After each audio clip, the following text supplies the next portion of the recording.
আসসালামু আলাইকুম প্রিয় শিক্ষার্থী বন্ধুরা, আজকে আমরা একটা অঙ্ক নিয়ে আলোচনা করব, যেটি ফ্যাক্টোরিয়ালের একটি অঙ্ক, যেটি ইতোমধ্যে প্রাইমারি বিদ্যালয় সহকারী শিক্ষক নিবন্ধন পরীক্ষা 2026 সালে এসেছে। এখানে প্রশ্নে বলা আছে, অ্যারেঞ্জ শব্দটির বর্ণগুলো কত প্রকারে সাজানো যায় যাতে আর দুটি পাশাপাশি থাকবে না। এটি জানার আগে আমাদেরকে ফ্যাক্টোরিয়াল সম্পর্কে জানতে হবে। ফ্যাক্টোরিয়াল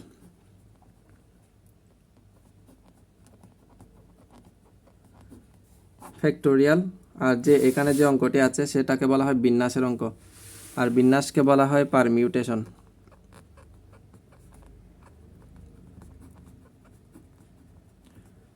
এগুলো উচ্চতর গণিতের মধ্যে, দশম শ্রেণীর উচ্চতর গণিতের মধ্যে এই অঙ্কগুলো আছে, তবে এই ধরনের অঙ্ক কিন্তু সেখানে নেই।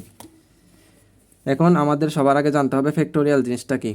ধরুন আমরা ধরলাম 3 ফ্যাক্টোরিয়াল। ফ্যাক্টোরিয়াল দুভাবে লেখা যায়, ফ্যাক্টোরিয়ালকে এভাবেও লেখা যায়, অথবা উপরে যেভাবে লিখেছি সেভাবেও লেখা যায়। এখন 3 ফ্যাক্টোরিয়াল মানে হচ্ছে 3 গুণ 2 গুণ 1। যেমন কি আমরা যদি 4 ফ্যাক্টোরিয়াল ধরি, তাহলে 4 ফ্যাক্টোরিয়াল মানে হচ্ছে 4 ইন্টু 3 ইন্টু 2 ইন্টু 1। তাহলে এভাবে ফ্যাক্টোরিয়ালের মান বের করতে হয়।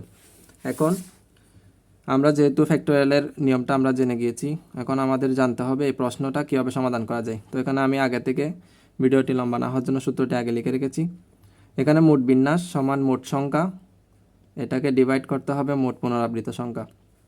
অর্থাৎ আমাদেরকে আগে মোট বিন্যাস বের করতে হবে, তারপর আর দুটি পাশাপাশি থাকবে না, অর্থাৎ আর দুটিকে পাশাপাশি রাখলে মোট বিন্যাস কত বের হয় সেটি বের করব, এবং মোট বিন্যাস থেকে আর দুটি পাশাপাশি রেখে যত বিন্যাস সেটা বিয়োগ করলে আর দুটি পাশাপাশি না থেকে কতভাবে সাজানো যায় সেটি উত্তর বের হবে।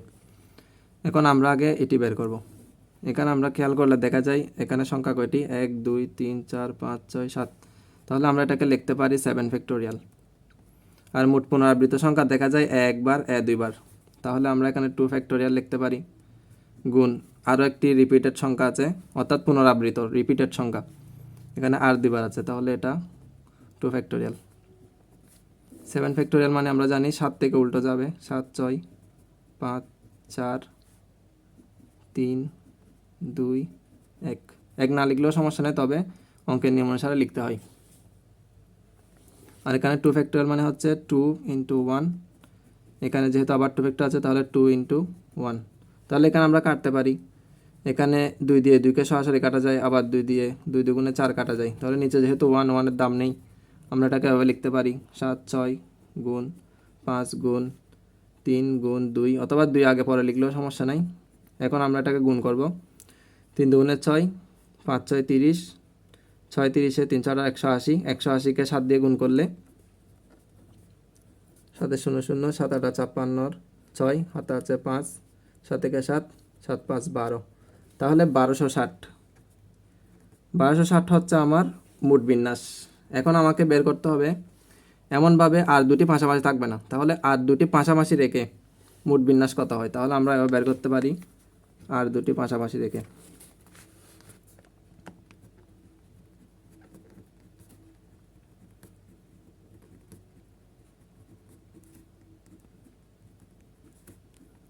আর দুটি পাশাপাশি রেখে মোট বিন্যাস,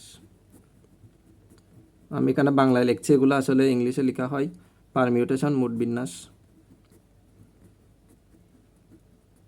এখন দেখা যাচ্ছে আমরা যদি আর দুইটাকে একটা সংখ্যা ধরি, অর্থাৎ আর দুটাকে পাশাপাশি রেখে যদি আমরা করি, তাহলে আর দুইটা মিলে হচ্ছে একটি সংখ্যা।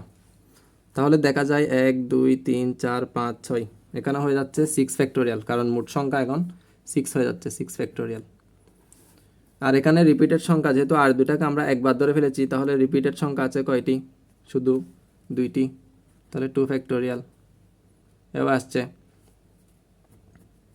তাহলে এটা আমরা কি করতে পারি, 6 গুণ 5 গুণ 4 গুণ 3 গুণ 2, এখানে একটি না লিখলেও সমস্যা নেই, তারপর আমি লিখব, আর এখানে 2 গুণ 1।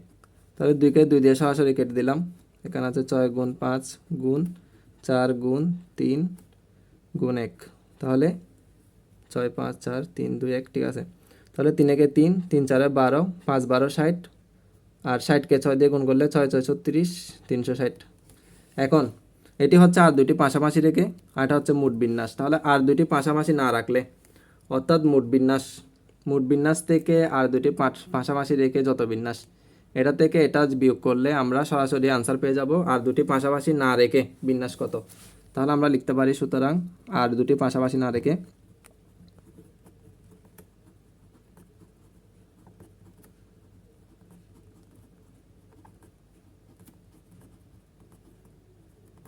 মোট বিন্যাস, বা সাজানো যায় যে কোনোভাবে লেখা যায়, মোট বিন্যাস